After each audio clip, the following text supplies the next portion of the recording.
Clic, clic. Waouh, tu fais hyper bien le clic. Merci. Abonne-toi. Salut à toutes, salut à tous. Aujourd'hui, on se retrouve pour une vidéo un peu spéciale puisqu'aujourd'hui je suis Enjoy Phoenix. Non, c'est faux, c'est une blague. Alors il y avait un indice, hein, j'étais même pas déguisé. Non, c'est moi. Voilà, alors aujourd'hui, vidéo un peu spéciale. Non, vidéo un peu normale, c'est-à-dire que je vais faire ma 19e séance de détatouage au laser. Jusqu'ici normal. Alors quand même oui, deux petites particularités. La première c'est qu'aujourd'hui je la teste sans pommade anesthésiante, puisque cette dernière technologie, je l'avais testée qu'avec, donc là ce coup-là on va voir ce que ça donne sans pommade anesthésiante. Et la deuxième particularité, eh ben, je ne vous spoil pas, vous verrez à la fin de la vidéo. Voilà, c'est ma petite surprise. Allez, on file.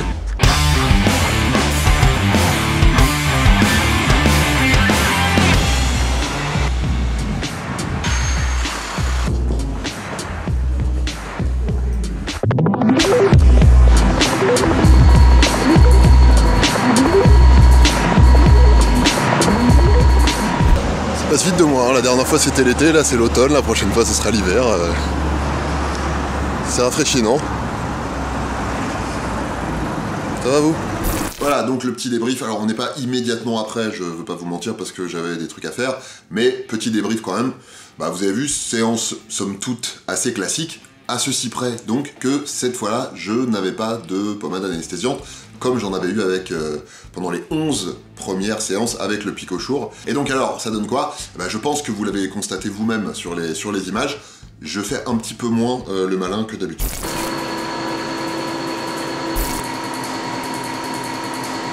Et vraiment, ça m'a rappelé des bons souvenirs du tout premier centre avec le laser Q-Switched, quand je faisais toutes mes séances Q-Sec.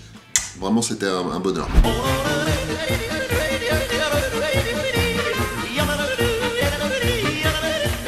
Alors, ceci dit, pour être complètement transparent avec vous, ça fait quand même moins mal qu'à l'époque. Alors, à mon avis, pour deux raisons. D'abord parce que le laser que j'utilise maintenant, le Picochour, il est réputé être moins douloureux, parce qu'il chauffe moins, voilà, parce que l'effet est moins thermique que mécanique, c'est-à-dire qu'il brûle moins, mais il cogne plus sur le pigment. En tout cas, c'est ce qu'il est censé faire. Et justement, le pigment, bah, j'en ai beaucoup moins qu'à l'époque. Donc la douleur, c'est un peu la brûlure de la peau, donc là, il y en a moins. Et c'est aussi le pigment, l'encre qui explose sous la peau. Comme à l'époque, il y en avait beaucoup, et que maintenant, il y en a quand même moins, mais ça, on va en reparler à la fin, bah, ça fait moins mal, forcément. Donc, moins douloureux qu'à l'époque, mais quand même plus douloureux qu'avec la pommade anesthésiante. Alors du coup, bah, la pommade anesthésiante, ça me donne l'occasion d'en parler un petit peu. Qu'est-ce que c'est? Comment ça fonctionne? Alors, la composition, d'abord, le truc tout bête, c'est une pommade qui contient deux choses. D'abord, de la lidocaïne, qui est un produit qui est très connu parce qu'il est très couramment utilisé, notamment en injection, pour faire des anesthésies locales.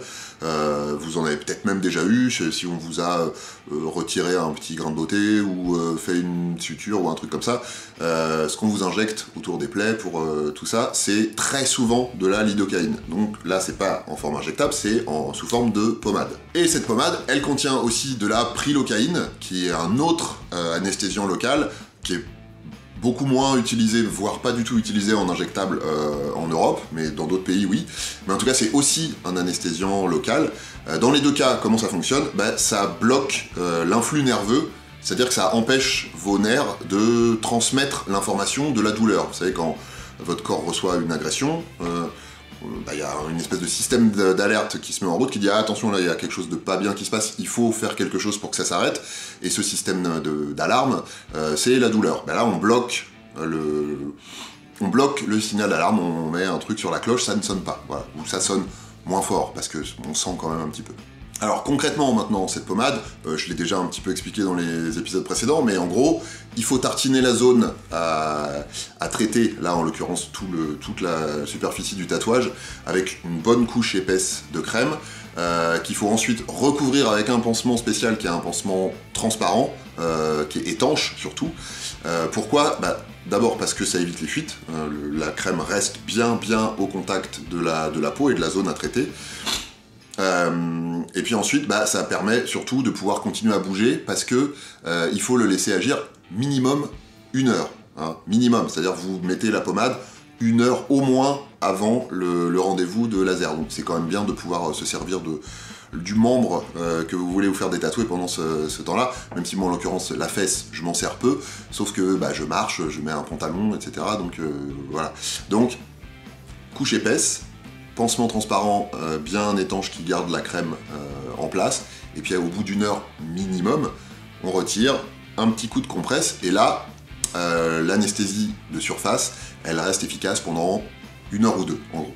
Juste petit disclaimer, faites attention, si vous avez la peau abîmée pour une raison X ou Y, il faut pas mettre de pommade anesthésiante dessus. Voilà, c'est ce qu'on appelle une contre-indication. Donc si par exemple vous êtes dans le même cas que moi, c'est-à-dire un détatouage, prenez soin de la zone qu'on va vous détatouer, parce que si elle est abîmée, vous pourrez pas mettre de pommade anesthésiante, ce serait quand même dommage. Alors on parlait d'injection, il faut savoir qu'il y a certains centres de détatouage qui pratiquent l'anesthésie locale avec des injections.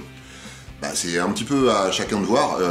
L'anesthésie par injection, elle est censée être plus profonde, mais par contre, il y a les piqûres. Là, on ne vous fait pas d'anesthésie pour vous anesthésier avant la piqûre qui va vous faire l'anesthésie. Donc, il y a la piqûre qui fait un peu mal, on va pas se mentir. Après, du coup, ça fait vraiment, on sent, je l'ai jamais fait personnellement, mais pour connaître un peu ce genre d'anesthésie, je pense que vraiment le laser, on le sent pas du tout. Alors que dans le cas de la pommade, on sent rien quand on met la pommade, évidemment, c'est complètement indolore. Par contre, après, on sent un tout petit peu le laser, mais franchement, voilà, à titre personnel, pour la surface que j'ai à me faire détatouer, je pense que les 2-3 minutes de picotement léger que je ressens, c'est moins douloureux que les piqûres qu'on aurait à me faire pour me faire l'anesthésie. Donc je préfère la pommade, moi ça me va très bien comme ça. Après, c'est du cas par cas.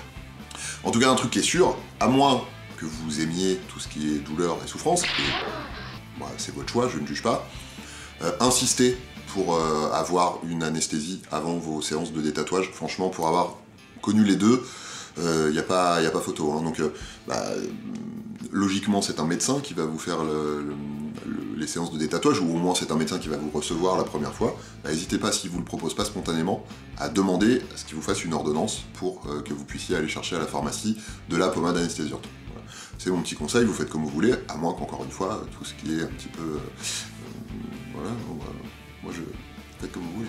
Bon, ceci étant dit, on est à la 19e séance, et ce que vous vous demandez, et j'ai cru constater dans les commentaires que vous étiez un petit peu moqueur, je vous en veux pas, c'est de bonne guerre, vous êtes un petit peu moqueur sur l'efficacité de ce laser.